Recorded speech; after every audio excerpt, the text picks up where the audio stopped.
People used to tell me I had a look. Not a mean look, not a threatening one. Just a look that made people think twice before they said something stupid. My late wife called it my courthouse face. She said I wore it the same way whether I was presiding over a custody hearing or watching someone cut in line at the grocery store. 31 years on the family court bench will do that to you. You see enough broken homes, enough children handed back and forth like luggage, enough men who smile at the judge while their wives sit 3 feet away with bruises under their makeup, and something settles into your face permanently. A kind of stillness that says, I already know what you are. The question is whether you know I know. I retired at 64, moved back to Knoxville, Tennessee, where I grew up, where my younger sister still lived in the house our mother left her. That was 3 years ago. I was supposed to spend my days fishing at Norris Lake, finishing the woodworking projects I'd started and abandoned for 3 decades, and minding my own business. I was very bad at minding my own business. My sister's name is June. She is 2 years younger than me, and for most of our lives, she was the one people noticed first in a room. Not because she was loud. June has never been loud a day in her life, but because she carried herself like she expected good things to happen. Our mother called it walking in grace. When June married at 38, later than most of her friends, we all thought she'd finally found the man who deserved that grace. His name was Fletcher. Fletcher Doan. He came from Chattanooga, sold commercial real estate, drove a truck that was too clean to have ever actually hauled anything, and had the kind of smile that worked on people who hadn't spent 30 years watching men smile at judges. He was 43 when they married, divorced once before, no children. June told me his first wife had struggled with some things. I noted that he didn't say what things. I said nothing. That was my first mistake. They'd been married 6 years when I moved back to Knoxville. June and Fletcher lived 20 minutes from me in a house in a nice subdivision off Kingston Pike. Big house. 2-car garage. A yard with one of those stone fire pits that nobody ever actually used. From the outside, it looked exactly like what it was supposed to look like. I visited maybe twice in those first few months. June seemed fine. A little quieter than I remembered, but I told myself that was age. That was settling into a routine. Fletcher was pleasant enough at the dinner table. He asked questions about my career, called me judge, even though I'd been retired for 8 months, and made sure my glass was never empty. He was very good at the dinner table. It was the 3rd visit where I started to notice. We were sitting in the kitchen after dinner. Fletcher had excused himself to take a work call, and June got up to clear the plates. I offered to help. She said no, no. She had a system. And then I watched her move around that kitchen, and I realized she was moving the way people move when they've learned exactly how to not make noise. Not tiptoeing. Subtler than that. Like someone who had practiced taking up as little space as possible. I didn't say anything that night, but I started paying attention. Over the next few months, I found reasons to stop by unannounced. A book I was returning. Fresh vegetables from my neighbor's garden. Once, a pie I'd made myself, which was genuinely terrible, and June ate it anyway and told me it was wonderful. Each time I visited, I was cataloging. The freezer was nearly empty. Not in a we shop frequently way, in a way that said not much food had been there in a while. June had lost weight she didn't have to lose. There were no photographs of her in the house. Plenty of Fletcher, a few of both of them from what looked like a work event, none of just her. Her car, I noticed, had almost no miles on it for 6 months of driving. She wasn't going anywhere. One afternoon I arrived and heard Fletcher's voice through the front door before he knew I was there. He was on the phone. I couldn't hear the words clearly, but I could hear the tone, the flat, contemptuous tone that a certain kind of man uses when he believes no one important is listening. It lasted about 4 seconds before the door opened and his face rearranged itself completely. "Judge," he said and smiled. "What a nice surprise." "I was passing by," I said. I was not passing by. I had driven 20 minutes specifically to be there. I asked June that afternoon, point blank, while Fletcher was in the garage, "Are you happy?" She looked at the window first, then at me. "Of course," she said.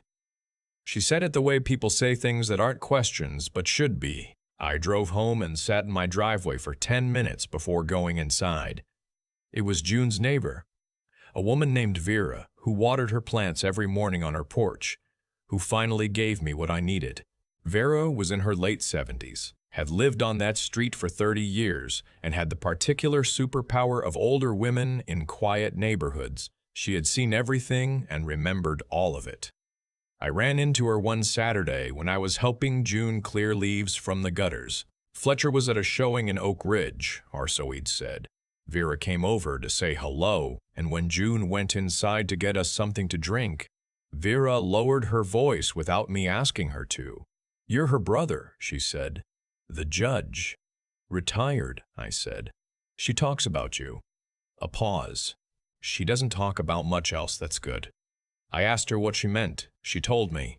Not everything. Vera was a careful woman, but enough. She'd heard arguing. More than arguing. She'd seen June in the backyard at 7 in the morning, sitting very still, the way people sit when they're holding themselves together.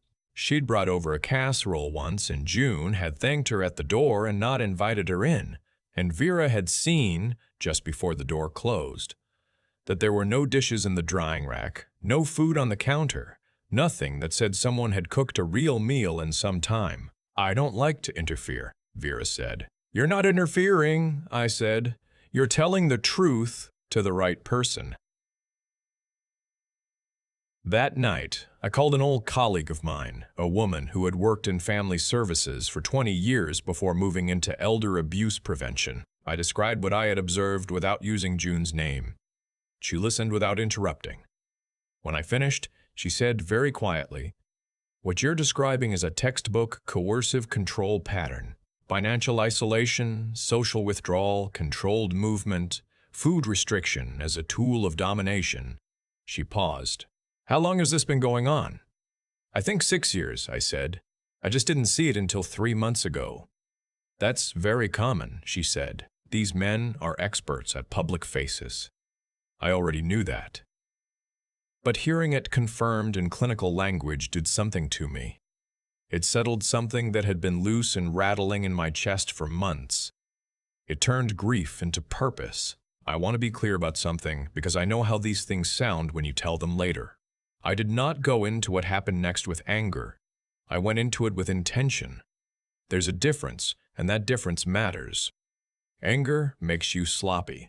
Intention makes you methodical. I had spent 3 decades watching what happened when people acted out of anger in family court.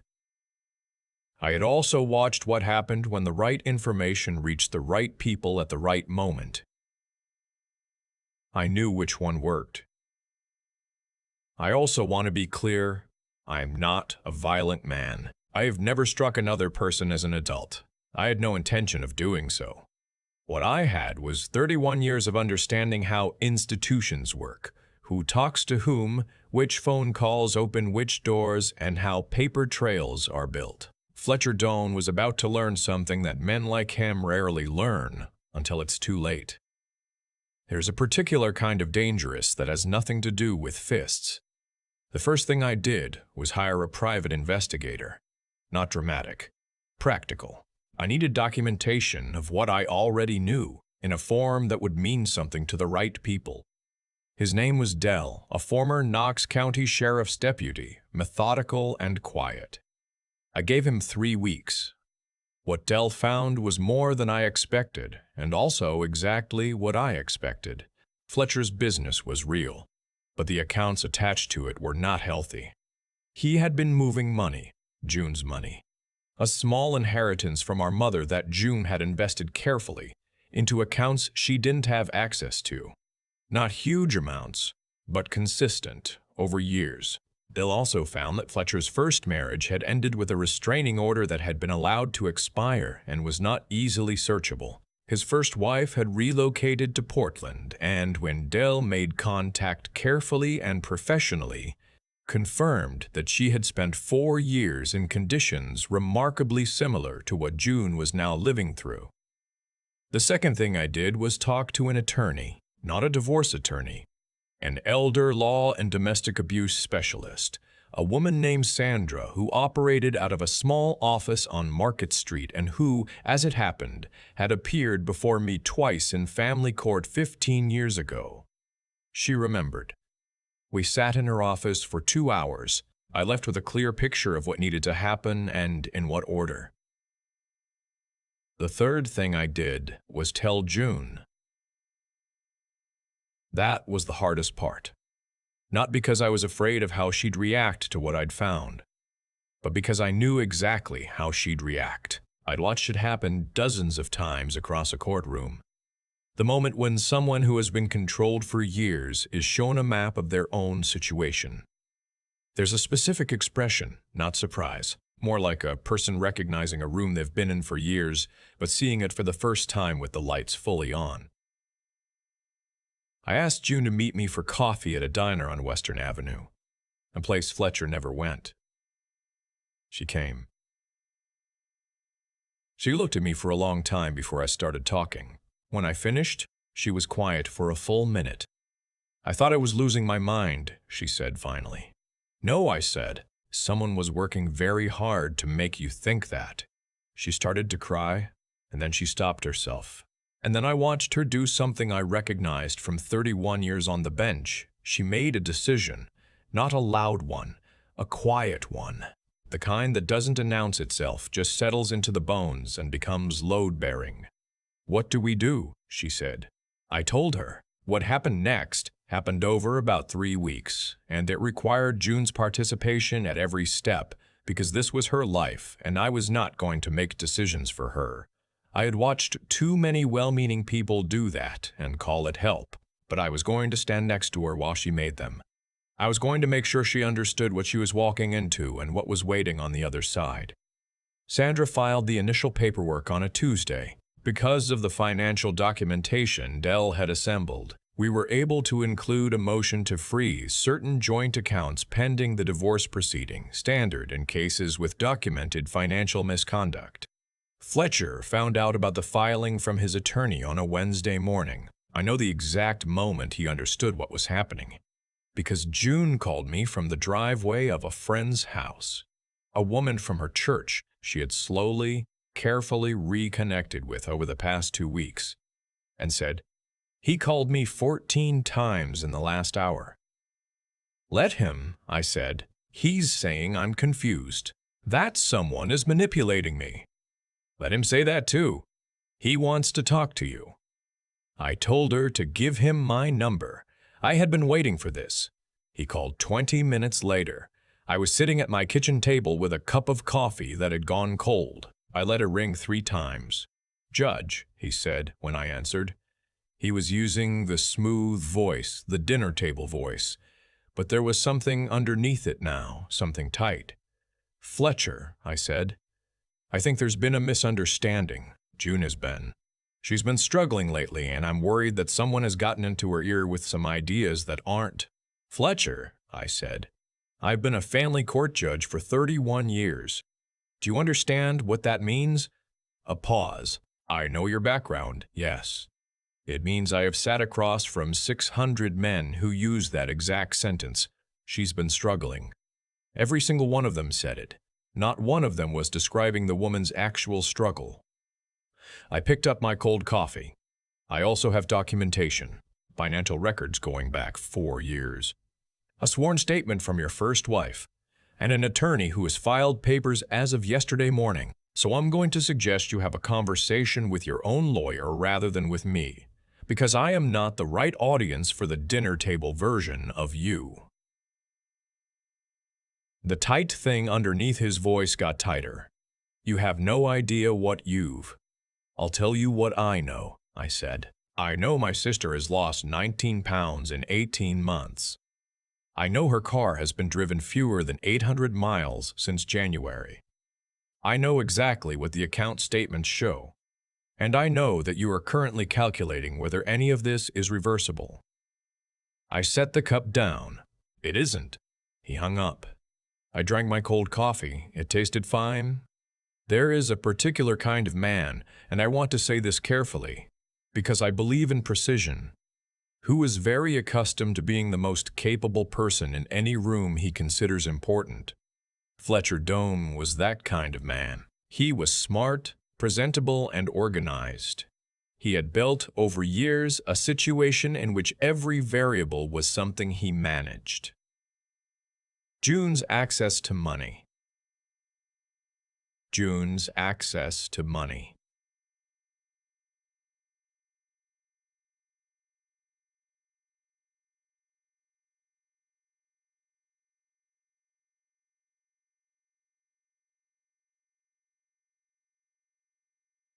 He had made himself the operating system, and she had stopped being able to see the walls. What he was not prepared for was the introduction of variables he hadn't managed. Dell's documentation, Sandra's paperwork, and me, a 67-year-old retired judge who had nothing to do for the rest of the summer and who had spent 3 decades building a specific understanding of how men like him operated, where their pressure points were, and what happened when those pressure points were pressed simultaneously and without warning. The divorce proceeding took 7 months. I won't walk through all of it. What I will say is that the motion regarding the financial accounts held, June's inheritance, or what remained of it, was protected. The house on Kingston Pike, which was in both their names, was ordered to be sold and the proceeds split. Fletcher's attorney made several attempts to characterize June as emotionally unstable. Sandra countered each one with documentation. The statement from Fletcher's first wife was, in the end, not needed in court. But its existence, and Fletcher's knowledge that it existed, mattered. Fletcher Doane left Knox County 6 months after the divorce was finalized. I have no idea where he went, and I have spent no time trying to find out. That is genuinely not my concern. June is doing something now that she hadn't done in 6 years. She is making noise, normal, ordinary noise. She has a standing Wednesday dinner with Vera from next door. She goes to her church again. She drove to Nashville last spring to visit a college friend she hadn't seen since before the marriage. She called me from the road 4 hours in, and she was laughing at something on the radio. I nearly pulled over just to sit with that sound for a minute. She still has hard days. I want to be honest about that, because I don't think these stories always tell the truth about what comes after. 6 years of being slowly diminished doesn't reverse itself in 6 months. There are mornings when she calls me and doesn't say much, and I don't say much either. And we just stay on the phone for a while. There are things she trusted that she doesn't trust the same way anymore, and I'm not sure she ever will, and that is a real loss, and it belongs to her. But she is eating. She has put back the weight she lost and then some. She has opinions again, loud ones, about things that don't matter at all. A bakery that changed its lemon pound cake recipe. A television show she thinks went downhill in season 3, and I sit across from her at Sunday dinners and listen to every word. People ask me sometimes why I didn't act sooner. It's a fair question. The honest answer is that I told myself I wasn't sure. I told myself I didn't want to project. I told myself she was an adult woman, and if something were truly wrong, she would tell me. I told myself a lot of things that were all technically true and collectively a form of looking away. I am not going to forgive myself for those years easily, and I don't think I should. What I will do instead is use them. I've since gotten involved with a local organization that works with families navigating exactly these situations. I sit on their advisory board. I talk to people who are where I was, watching someone they love from a careful, respectful distance and telling themselves they're not sure, they don't want to interfere, they're probably wrong. I tell them what Vera told me in different words. You're not interfering. You're telling the truth to the right person. And if you happen to be a retired judge with 31 years of knowing exactly where to apply pressure, well, that is a resource. Use it. There's one more thing I want to say for the fathers and brothers and uncles who might be listening to this right now.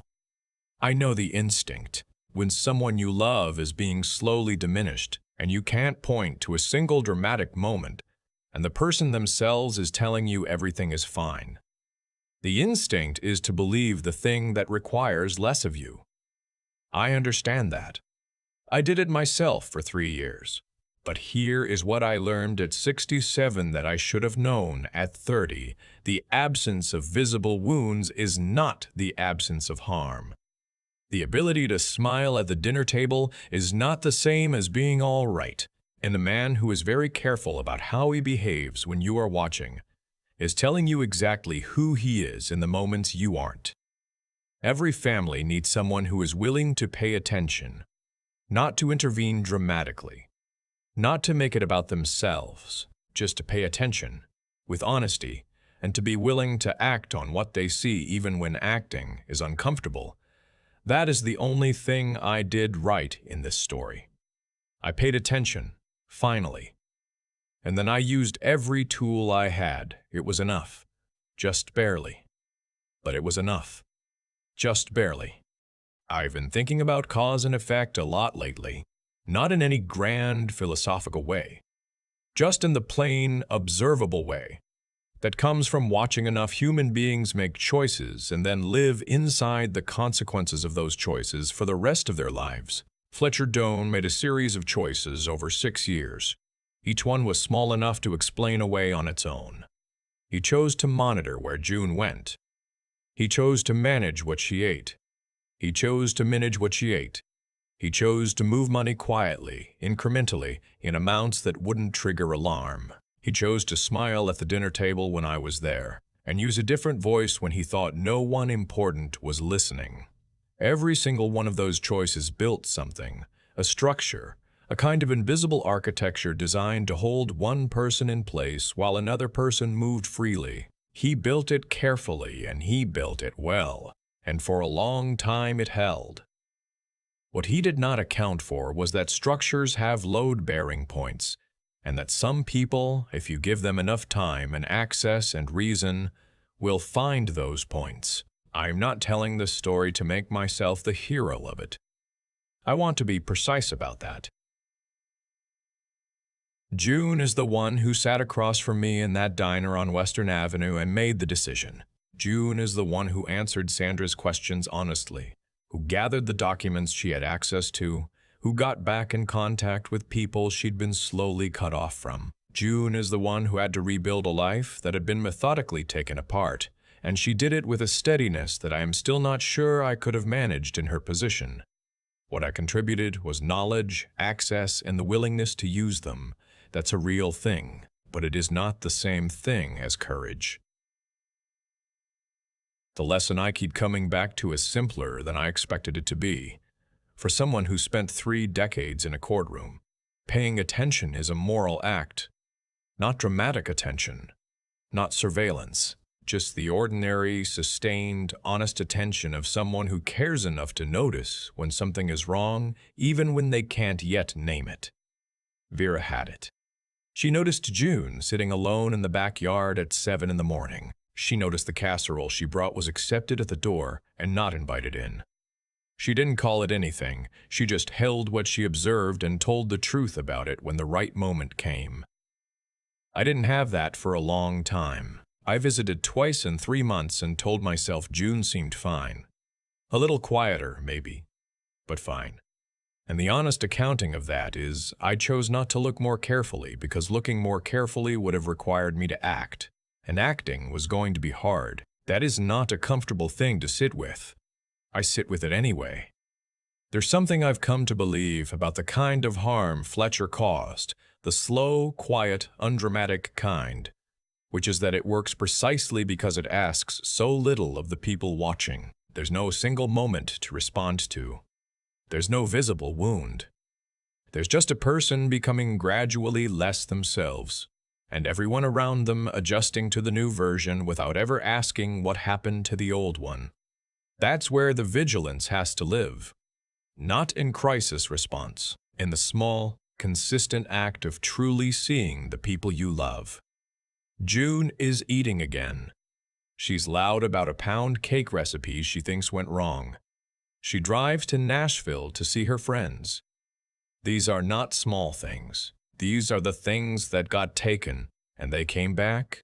And I am not going to pretend that watching them come back doesn't undo something in me every single time. Pay attention to the people you love. Be honest about what you see. And when you have tools, use them.